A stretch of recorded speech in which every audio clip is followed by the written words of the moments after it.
Hello बच्चों, let's read the question. The question says a ball of mass 1 kilogram hangs in equilibrium from two strings as shown in figure. If g is equal to 10 meter per second square, what are the values of tension in string OA and OB? So question में यहाँ पर एक system दे रखा है figure में, जिसमें जो मास है 1 किलोग्राम का हैंग कर रहा है. ठीक है, वो बॉल का मास है और इस कंडीशन में ये बॉल हमारा इक्विलिब्रियम कंडीशन में है. तो यहाँ पर जी की वैल्यू हमें गिवन है. हमें बताना है कि जो वैल्यूज ऑफ टेंशन है ओ ए और ओ बी में वो क्या होगी, मतलब T1 और T2 की वैल्यूज को फाइंड आउट करना है. तो सॉल्व करेंगे, इसको नोट डाउन करेंगे हम पहले अपना की कॉन्सेप्ट. तो हमारा जो की कॉन्सेप्ट होगा जिसकी हेल्प से इसको सॉल्व करेंगे वो होगा हमारा लैमीज थ्योरम. ठीक है, तो लिखते हैं इसको एज अ की कॉन्सेप्ट. हो जाएगा हमारा लैमीज थ्योरम.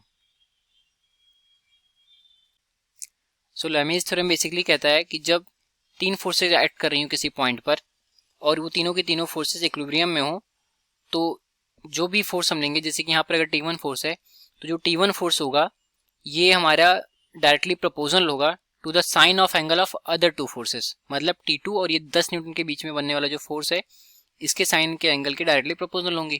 ठीक है, तो इसके अकॉर्डिंग अगर हम देखें यहाँ पर एक फिगर ड्रॉ कर लें. सपोज करिए ये पॉइंट है जिस पर हमारी तीन टाइप की फोर्सेज एक्ट कर रही हैं. ठीक है, ये हो गया हमारा तीन टाइप की फोर्सेज. ये F1 हो गया, ये F2 हो गया और ये F3 हो गया. ठीक है, और हर एक के बीच का एंगल को हम नोट डाउन कर लेते हैं. अगर F1 F2 के बीच का एंगल अल्फा है, F1 F3 के बीच का एंगल बीटा है और F2 F3 के बीच का एंगल गामा है, तो लैमीज थ्योरम के अकॉर्डिंग जो फोर्सेज होंगी दैट इज F1 जो फोर्स होगी वो इन दोनों के बीच में बनने वाले एंगल के साइन के इनवर्सली डायरेक्टली प्रोपोर्शनल होगी.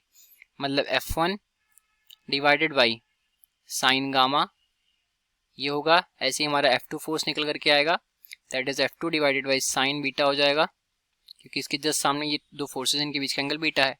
ऐसे हम अगर F3 को लिखें तो F3 हो जाएगा हमारा F3 divided by sine alpha. ठीक है, क्योंकि हमारा लैमीज थ्योरम. तो अब आते हैं प्रॉब्लम पर. प्रॉब्लम में अगर देखें तो ये हमारा इससे रिलेटेड है. यहाँ पर F1 F2 की जगह T1 T2 है और F3 की जगह पर 10 न्यूटन का फोर्स गिवन है. ठीक है, तो अब हम इसको सॉल्व करेंगे.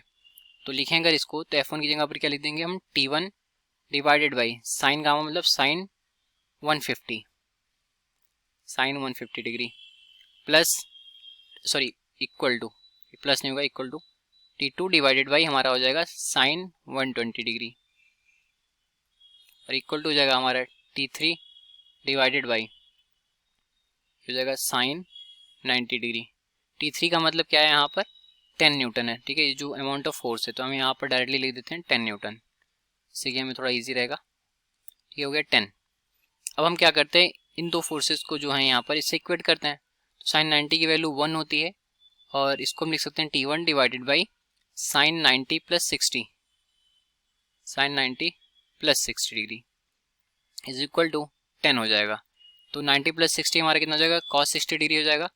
तो T1 by cos 60 degree is equal to हो जाएगा 10 और कॉस 60 की वैल्यू होती है हमारी 1/2.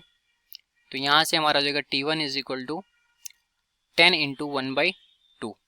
यहाँ से हमारा T1 की वैल्यू निकल करके आएगी 5 न्यूटन.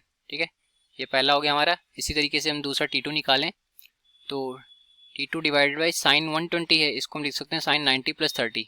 साइन 90 प्लस 30 हमारा कितना हो जाएगा, cos 30 degree is equal to 10 newton. तो ये हो जाएगा हमारा T2 इज इक्वल टू 10 इंटू कॉस 30 की वैल्यू होती है √3/2, तो ये आ जाएगा 5√3 न्यूटन. ठीक है, तो ये हमने इस तरीके से T1 और T2 की वैल्यूज़ को निकाला जैसा कि क्वेश्चन में बोला था बताने के लिए. तो T1 आ गया हमारा 5 न्यूटन और T2 आ गया हमारा 5√3 न्यूटन. तो ये रहा हमारे इस क्वेश्चन का correct solution. I hope you understood well. Thank you.